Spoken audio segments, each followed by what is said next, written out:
usually, Bentley, when you... Oh, bless you. Wow, it's a big old bomb that was dropped there. Wow. You all right? Yeah, man. Usually sneezes come in 2. Yours only 1s, are they? The size of that one. Right. That's a very good point. You Bless got you. Bless you. How have you found that, Ryan? How have you found bless you? Who's that from? That's a good find, that is. Bless you. Thank you. Usually what we do is we have a little chat for 5 or 6 minutes, then we play a bit of audio. But I want to play the audio first because I think it's really important. This was from last night. Now, after Crystal Palace conceded a last-minute equaliser to Brentford, Eagles winger Wilfried Zaha spoke to BT Sport, was very frustrated that his side started defending after taking the lead. Have a listen. I'm lost for words, man. Just one lapse in concentration, it ruins all the hard work. We literally just had to just keep it tight. It's like as soon as we went in the lead, we just started to defend. I don't see why we do that. If we just continue pressing on, I feel like we could have got a second and just ends the game, but we just killed ourselves in the end. I don't see why we do that. That's one of his questions. Now, I don't see why we do that. Now, that is tactics. And that means the person responsible for that is the manager.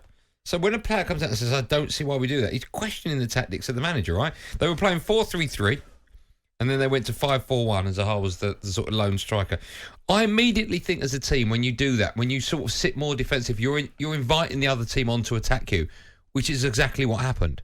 I don't think he's questioning the manager. As I said, I think he's questioning not the commitment, that's probably the wrong word. But he's saying... The bravery. But he's saying, why do we do that? He's talking about going defensive. But no manager, but certainly none of the managers I've played for, unless you get into the very last bits of the game where you might go a little bit more defensive.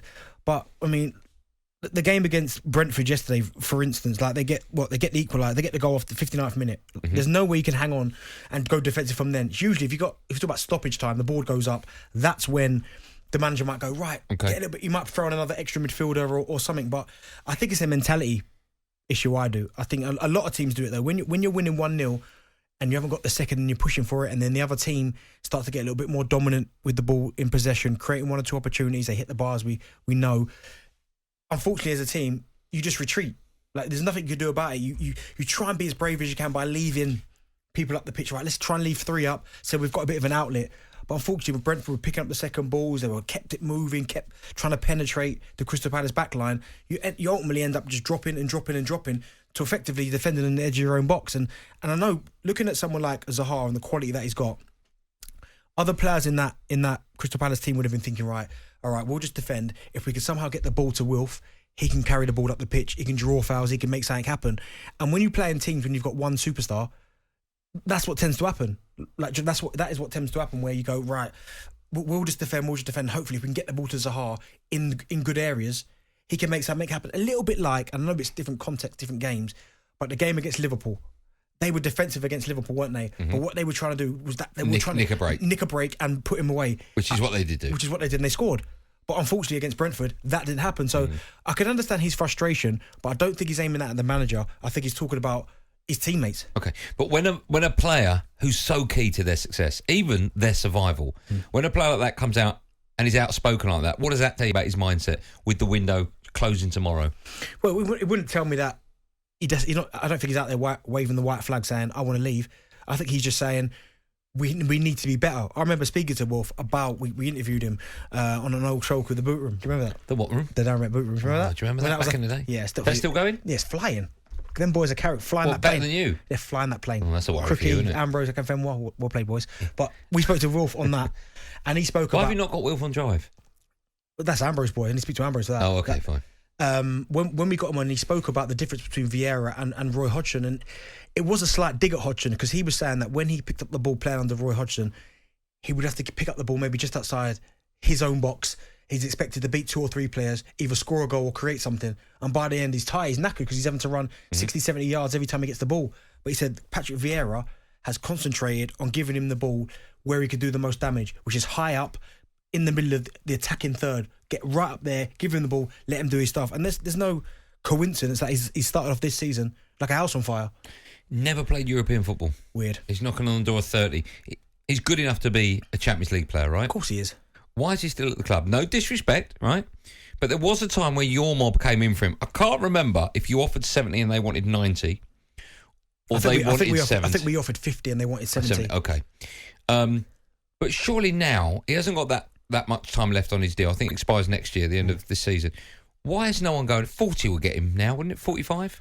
It depends. I mean, what's his burning desire to go and leave and play? I mean, I'd love to see him in the Champions League. He had a taste at a big club before. It didn't quite work out. Maybe became a bit young for him. I think he only made 2 appearances for Manchester United at his time before he was shipped to Cardiff. Yeah. But he is somebody who's at the top of his game.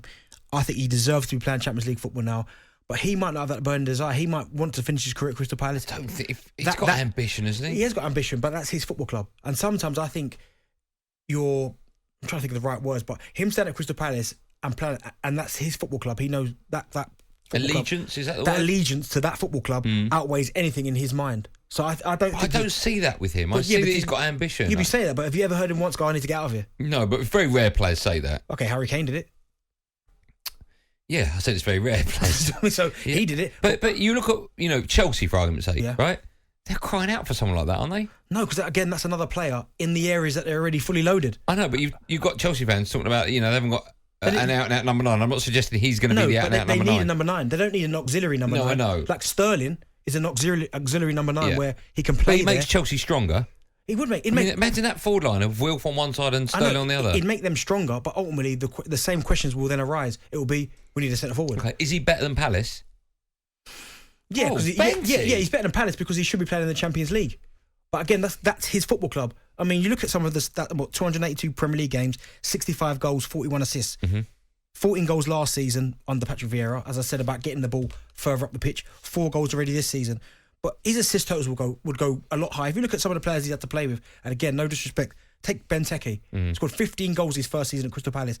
That was 16-17. He then scored 15 goals the last 3 years he was at Crystal Palace. You've got Edouard, who's been there 2 years, 6 goals. Jordan Ayew has got 14 goals over 5 years. This is what he's having to play with. Nuts. Mateta, I know he's young, but he's had 3 years, 7 goals. He's having to do absolutely everything on his own. So yeah, he is better than Crystal Palace, but I can understand why he'd want to stay there. Just quickly as well, do you think the club are responsible for holding him back, and not just him? Right, I get it. If you get a manager coming in, Patrick Vieira, he knows how important he is to Patrick's future as well, Yeah, not just the club's, but Patrick's his success. You've got someone like Anthony Gordon at Everton, who Frank Lampard's come out and says it's probably better if he stays here, right? But then these are managers. Vieira, was a big hitter at Arsenal. Yeah. Frank Lampard was at West Ham, moved to Chelsea. I just wonder if you think clubs sometimes can be a little bit irresponsible by holding these players back. Well, clubs are responsible for looking after themselves at the end of the day, because it's not just about the players. Of course, if a player just wants to pick up and leave, why he shouldn't be able to do that. Just like if a club wants to get rid of a player like that, they can't because they're under contract. But I think there's been enough miles in the tank between Crystal Palace and Wilfried Zaha that if a Champions League side came in with a big, got 1 year left, a big chunk of money, I think they'd take it just to kind of say, thanks for everything you've done for us. We feel we've reached a value in the market. I think they would do that because you talk about, he's one of their own. He's from the area. He came through the academy. He's he's been so loyal to them. I know he went to Manchester United, but he came back. He had other options, but he wanted to go back to Crystal Palace.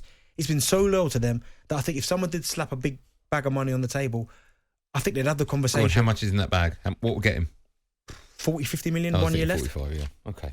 Let's take calls on all things Wilfried Zaha. We both love him. We think he's a fantastic player. No disrespect, but he's coming towards the end of his career. We think he should be at a big club playing with the best players in and around Europe. Yeah? Just say Champions League club. Why? When you say big club and all that. Well, Palace aren't a big club. Yeah, but do you know what I mean? They're a good They're established not, Premier League but side. Palace fans would tell you they're not a big club. Okay. No? Yeah. So when you say you think it's got to be Champions League, because Arsenal's a big club, but they're in Europa. Yeah. Yeah, okay, he's got to be playing European football. Yeah, okay. I think we all agree on that. Well, he hasn't played a minute of it. Oh, it's crazy. That's nuts.